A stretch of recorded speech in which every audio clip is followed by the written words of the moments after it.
Hello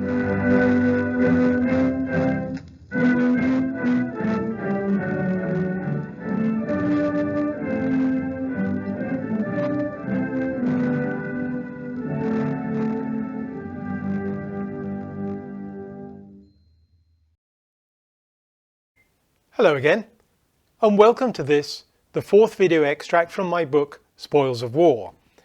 This week, I'm going to be looking at the capture of two French imperial eagles at the Battle of Waterloo in 1815. On the 2nd of December 1804, Napoleon crowned himself emperor at Notre Dame Cathedral in Paris. This extraordinarily lavish ceremony had a heavy imperial Roman theme. Napoleon's use of this symbology was no accident. It was, in fact, a deliberate reference to the glories of ancient Rome, which, like France, had thrown out its kings and was a republic headed by an emperor. Before Napoleon's coronation, the regiments of the French Revolutionary Army had carried colours. However, soon after the great events of 1804, the regiments were presented, as you can see in this slide, with an aigle de drapeau, or flag eagle. These new colours were quite shamelessly based on the eagles of Imperial Rome, and Napoleon made it clear to his troops that to lose an eagle would bring shame to the regiment concerned. Eagles had to be defended to the death. Over the course of the next 11 years, the French army lost at least 13 eagles to the British. The actual number is still a matter of debate, the majority of which were held at the Royal Hospital, Chelsea, until 1947, when some of them were returned to the regiments that had captured them. These included the eagles of the French 45th and 105th Regiments of the Line, which were captured at the Battle of Waterloo on the 18th of June 1815. The stories of their capture and subsequent histories are, however, very different. I'm going to start with that of the eagle of the 45th. At Waterloo, the 2nd Dragoons, formerly known as the Royal North British Dragoons and later as the Royal Scots Greys, were part of the Union Brigade, a formation of heavy cavalry regiments held in reserve by Wellington. The brigade was deployed against d'Erlon's corps when the latter attacked the left wing of the Anglo-Allied position at around 1 o'clock.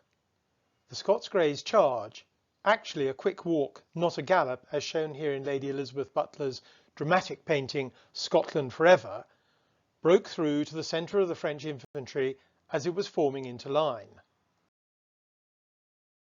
In the brisk hand-to-hand fighting that followed, the 45th Eagle was seized by Sergeant Charles Ewart of the Scots Greys. He later somewhat laconically described the action. I'm not going to attempt his Scots accent. It was in the first charge that I took the eagle from the enemy. The ensign carrying the eagle and I had a hard contest for it. He made a thrust at my groin, I parried it off and cut him down through the head. After this a lancer came at me. I threw the lance off by my right side and cut him through the chin and upwards through the teeth. Next, a foot soldier fired at me and charged me with his bayonet, which I also had the good luck to parry, and then I cut him down through the head. Thus ended the contest. To prevent the eagle being recaptured, Ewart was ordered to leave the battle and take it to Brussels immediately. From there, it was sent to the Prince Regent, who consigned it to the Royal Hospital, Chelsea, where it remained until 1947, when it was presented back to the regiment.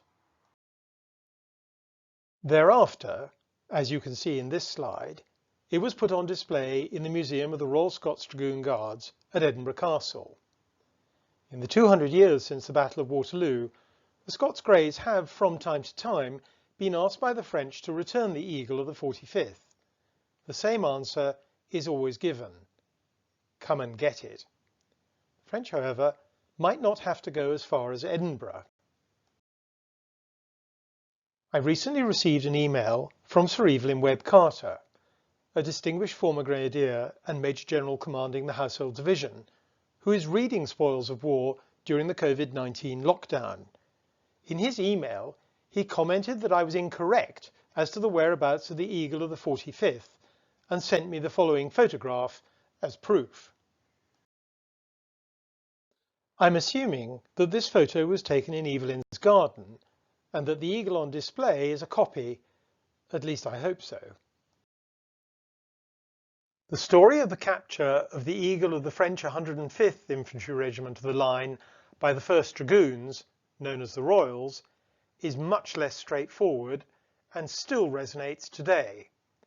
That it was captured during the charge against d'Erlon's corps is not in question. It is the identity of the royal responsible which is still hotly disputed. One version of the story is that Captain Alexander Clark, seen in this cropped picture, led his squadron of the Royals around the French flank, caught sight of the eagle and made to capture it. Later, writing to his sister and including some significant inaccuracies about the eagle, Clark recounted how he ran the French ensign through the right side above the hip and then again through the body, but was unable to grab the eagle, which fell across the horse of Corporal Francis Styles. Corporal Styles, in a separate account, claimed that Captain Clark had ordered him to capture the eagle, as is shown in this uncropped version of the previous slide. What is not in dispute is that Clark then sent Styles to the rear with the trophy. So seriously was the dispute taken that an inquiry was ordered by the Royals commanding officer, which lasted until 1816. During the inquiry, Styles called upon the evidence of Lieutenant George Gunning of the Royals, who had been present at the time, and who confirmed in writing to the inquiry that it was he who had ordered Styles to capture the eagle. It would seem that Styles's account was believed, for he was rewarded for the capture, being made a sergeant and later an ensign. To further confuse matters, Gunning later claimed that it was he who killed the French ensign, but French service records of the period show that the Frenchman, Jean Chantelat, actually survived the battle, albeit that he had been shot in the leg. To confuse matters even further, claims have been made by another Union Brigade regiment, the 6th Inniskillen Dragoons, that one of their sergeants was responsible. The truth will never be known, although it seems probable that Styles took the eagle, Gunning killed an officer next to it, who was not the ensign to the eagle, and Clark ordered Styles to take the eagle to safety.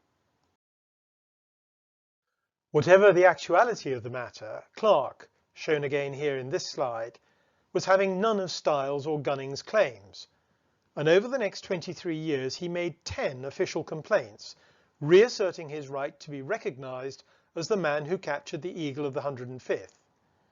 The descendants of both men continue to contest their competing claims to the present day. Meanwhile, the eagle was adopted as the Royals cap badge, that's it on the left, and following the amalgamation of the Royals with the Blues in 1969, the trophy continues to be worn as a sleeve badge. The eagle itself was, somewhat controversially, presented to the National Army Museum in 1971 by the Colonel of the Blues and Royals, Field Marshal Sir Gerald Templar, shown here on the right. Thank you very much for watching this episode. If you'd like to know more about spoils of war, you can of course get my book on Amazon, or indeed on any other good online retailer such as Waterstones. Next week, I'm going to be looking at some items held in a very remarkable private collection.